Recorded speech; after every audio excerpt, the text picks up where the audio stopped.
Good afternoon, lads.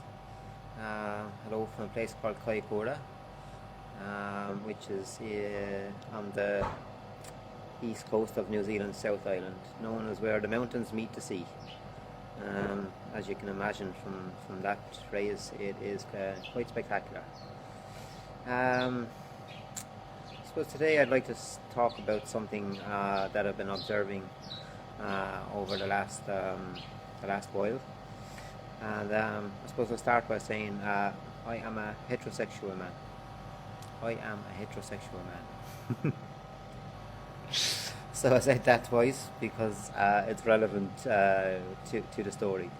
So a number of years ago, for the first time in my life, I wondered, you know, sitting at home one evening, um, what would it be like to have oral sex with a man?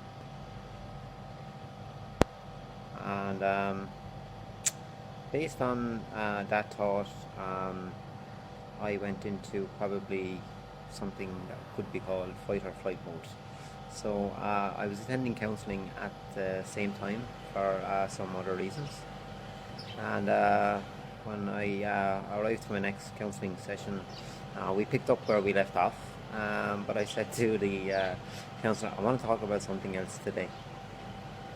And she said, okay, what's that, Trevor? And I said, well, I had this thought last night about what it might be like to have oral sex with a man. And she said, okay, yeah. And what about it? And I said, well, I'm 34 years of age. What's happening? And so we had a chat over the course of an hour, and she said, "Sure, look, half the world don't know whether they're straight or bisexual. What's wrong with that?" And I said, "But I'm 34, you know. What's happening?"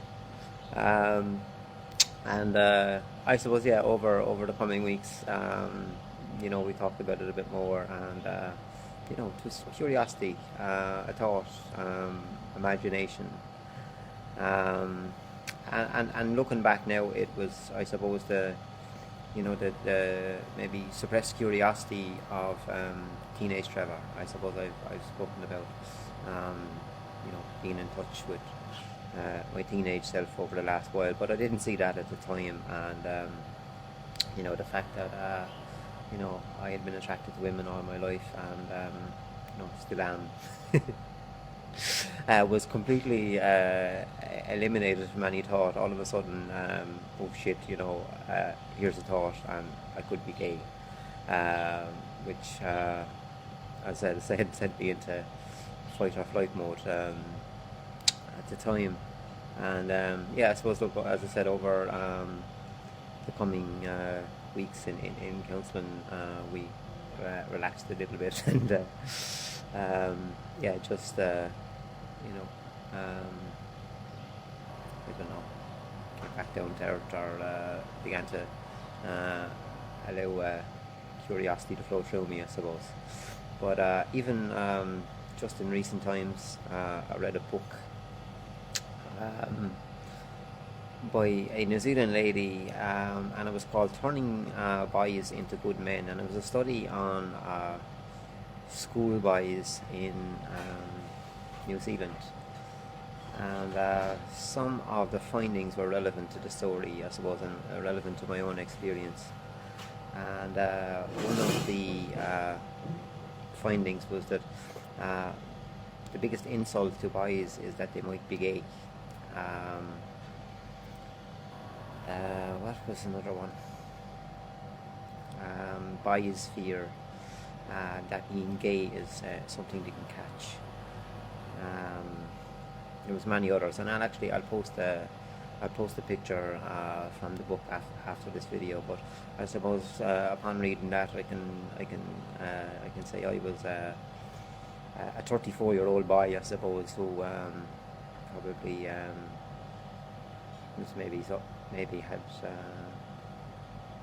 something that could be called internalized homophobia or something, or definitely homophobia of some kind anyway. But yeah, I've shared this story with probably less than 10 people in the last few months. because it was really on my Vipassana retreat, 10 days silent retreat, that some of this stuff came up for some observation. And I suppose the response I'm saying it to both boys and girls has been like, wow, man, thank you for sharing. I felt the same way in similar circumstances, and I thought I had to be showing just machoism to prove to myself that I wasn't gay or something. So yeah, that's just my little story. And I suppose I'll end this video by saying, does it really matter, who you go to bed with tonight, or what gender they are, or who you walk down the street holding hands with. We're sitting on a planet floating in the middle of nowhere. Just spread the love, eh? So, namaste. I'm a heterosexual man. Take care, lads, and up to date.